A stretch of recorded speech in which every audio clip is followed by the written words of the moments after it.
A legend announces new chapter. We'll have more on Caitlin Clark's WNBA decision.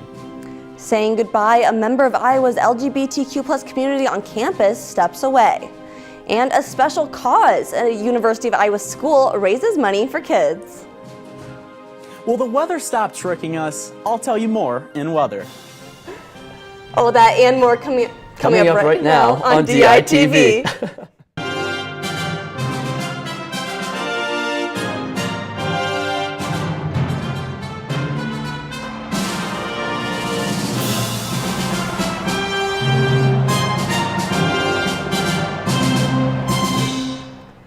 Good morning from Iowa City. Today is Friday, March 1st. I'm Ashley Wheel. And I'm AJ Reister. And for our top story of the day, Caitlin Clark has officially announced she is entering the WNBA draft. That's right, Ashley. This is something Hawkeye fans have been waiting to find out all year long, whether she was going to come back for her COVID fifth year or if she was going to move on to the league. And yesterday, we finally got the answer. I want my legacy to be the impact that I can have on young kids and the people in the state of Iowa. Last year, Caitlin delivered a magical season. This year, she has broken record after record after record. But on Thursday, February 29th, Clark announced she'll be headed to the WNBA. Her impact cannot be understated, and what she will do for the league is immeasurable. The following she has gained, the crowd she draws, and the viewership she brings to broadcasts has changed women's sports forever. The season isn't done, and Iowa's entering the most important part of their year. But it's hard not to think, how far will Caitlin Clark go? They know their role models. They relish in it. And not just for young kids either. This team has brightened the lives of so many people of all ages. And now we are going to introduce our third member of our team. DITV's Max von Grease is live now with our weather story. Max, is the chilly weather that shocked Iowa City sticking around? Yeah, AJ, you don't really know, but right now it's definitely going to be on the chillier side. I'm live right now in the Skywalk here in the Adler Journalism Building, where it's a warm 72 degrees, but outside right now it's a chilly 29 degrees, so you're definitely going to have to bundle up if you're still starting to get to class in the early stages of the morning. It's definitely been warmer this week compared to the temperatures we saw earlier in the month, with highs of 51 today and lows of only 30. We'll be moving up the thermometer just a little bit tomorrow with a high of 64 during the day, but I'll have more on the week's forecast later on. But for now, I'll send it back to you guys in the studio.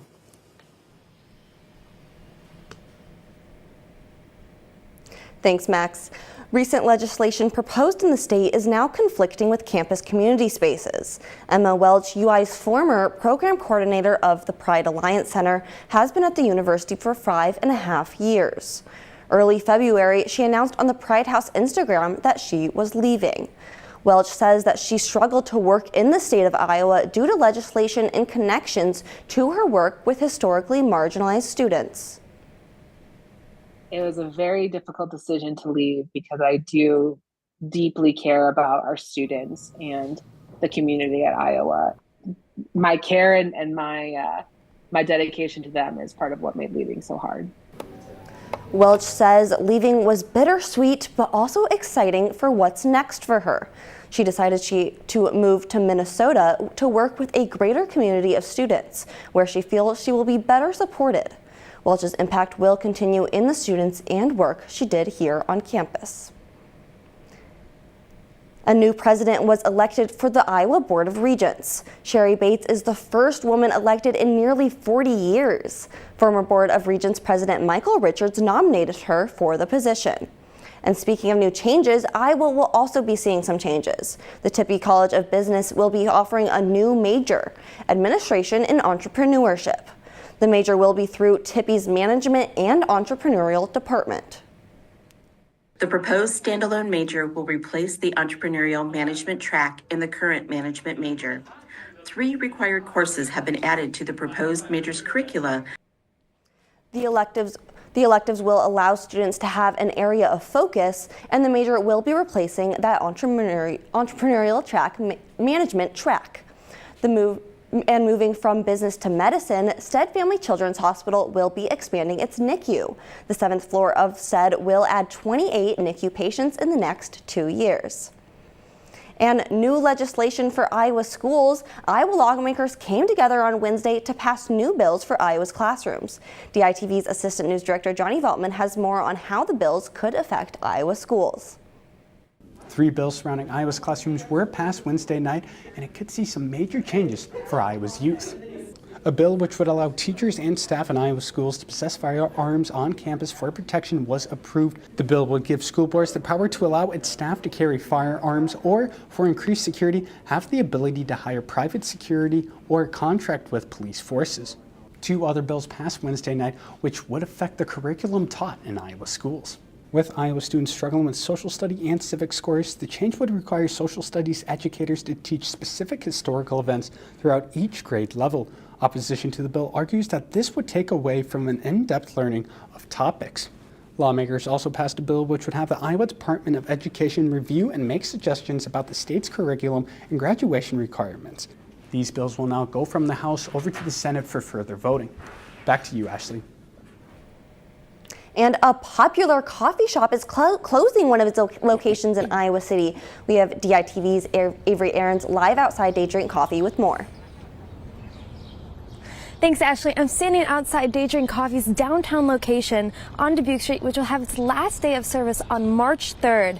The Bowery shop will remain open and be the primary focus and location. The popular coffee shop opened its doors in the fall of 2020, where co-owners Colin Molenbrook and Michael Bain hope to offer a greater sense of community with its vibrant and original downtown shop. The owners reflected on the downtown location with fondness of watching it blossom and bring people together, especially during the COVID-19 pandemic. Again, not to worry, Day Drink fans, the shop is still open just down the road. The Bowery Street location plans to host events and coffee classes. Day Drink says that while the downtown closing is bittersweet, they are excited to fully invest in the Bowery Street location and use the space in the way that they want to. Back to you in the studio. The University of Iowa School of Dentistry has spent the last few months raising money for a special cause. Michael Kennelly's pediatric dentist and full-time employee at the college has created an over 200-page cookbook full of his favorite recipes.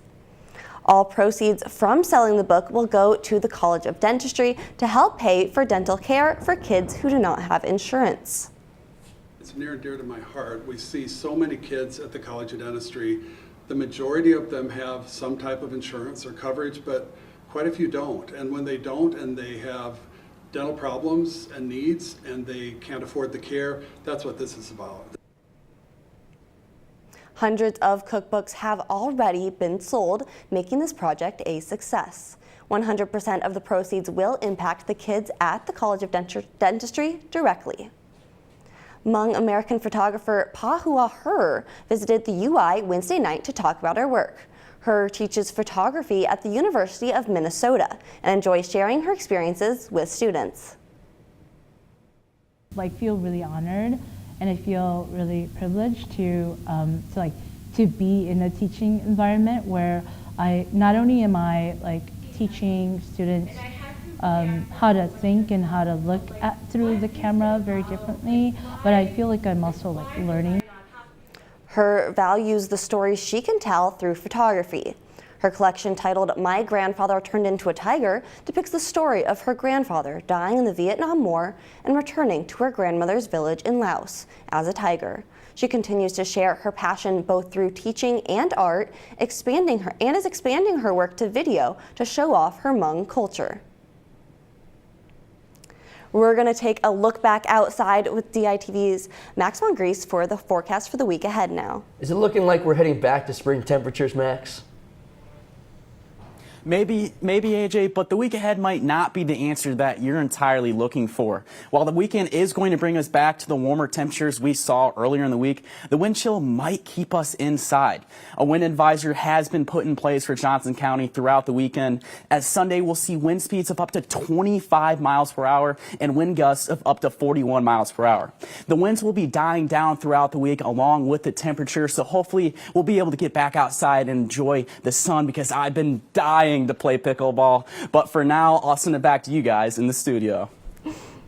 Thanks, Max. And With Caitlin Clark announcing that she is not returning to Iowa, there's been a lot of talk about what she's doing this season. Yeah, I mean, there's still a lot of season left to go for the Iowa Hawkeyes, and now with Clark leaving next year for the WNBA, there's a lot more pressure now for the Hawkeyes to get the job done in the postseason. But also with that, that means that the game earlier this week in Minnesota was her last ever road regular season Big Ten game, and DITV Sports Director Michael Merrick was at Williams Arena for the matchup.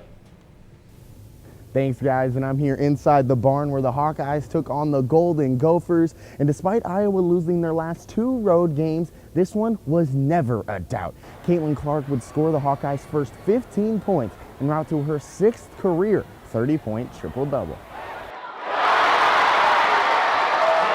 Obviously, she's the most dominant player, the best player to have ever played in the women's game, bar none.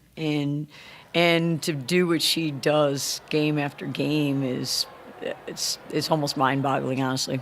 There's a lot of appreciation for what she's doing. Honestly, I think I take a lot of pride in being able to do a lot of different things for my team, and I thought I did that really well tonight. You know, I love passing the ball and setting my teammates up for success, and I think that more than anything is going to let us have a lot of success in March. But it was more than just Clark on the night, as Gabby Marshall would find her shot, putting up 16 points with 4 triples. Marshall also became the newest Hawkeye to join the 1,000 career point club. Like before this game, I told myself like I'm gonna do it, and I just like laid there and manifested myself and saw myself making threes, and it's just crazy. It actually works, and I need to start doing that before every game, like just taking time for myself and just, you know, just building up my own confidence. It was good to see Gabby kind of get back to herself a little bit and shoot it well. Taylor came in and played really well, and that's just Iowa basketball. I want to congratulate Gabby Marshall, became our newest 1,000-point scorer, and really, really proud of her and really our whole team and how we shot the ball tonight. It was extraordinary how we shot the ball. With Gabby Marshall, Kylie Fierbach, and Taylor McCabe combining for 13 of the Hawkeye school record 22 made threes on the night, Iowa is surging at the perfect time as they prep for the number 2 ranked Ohio State Buckeyes and College game day to come into Iowa City on Sunday. From the barn in Minneapolis, Michael Merrick, DITV Sports. Thanks, Michael. And that game this weekend is one with massive ramifications. An Iowa win would secure the 2 seed in the Big Ten tournament after Ohio State clinched the regular season title Wednesday night. And last year, Iowa was in a very similar situation when College game day came to town. The Hawks were 6th in the country and were coming off a ranked loss just like this year. And Indiana was 2nd in the country and already crowned the Big Ten champs, just like the Buckeyes this year. And in case you forgot, Clark hit a game-winning shot in the final seconds of that game against the Hoosiers. So who knows what will be in store for fans this weekend.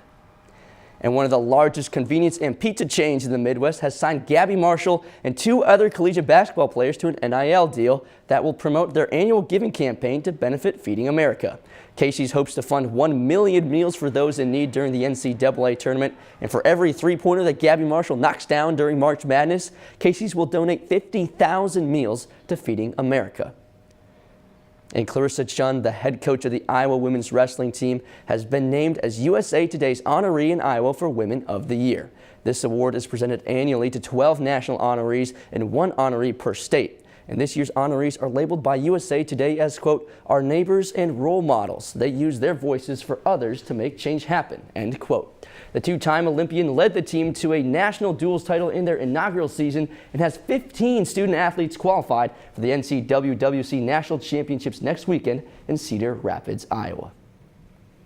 Another big award for Iowa women's wrestling as they continue to trailblaze in women's sports, Ashley. For sure. Very exciting to see what she and the team will do for the rest of the season.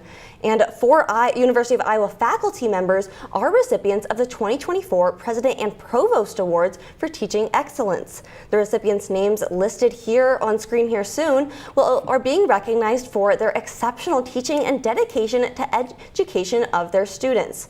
The awarded faculty members represent the university's goals for teaching and learning and serve as an inspiration for the future. Thank you so much for joining us online or listening on KRUI 89.7 FM. We are here live from Iowa City every Monday, Wednesday, and Friday at 8:30 a.m. and online anytime on the Daily Iowan website. For Max Von Grease, AJ Reister, and I'm Ashley Wheel, see you again on Monday morning right here on DITV.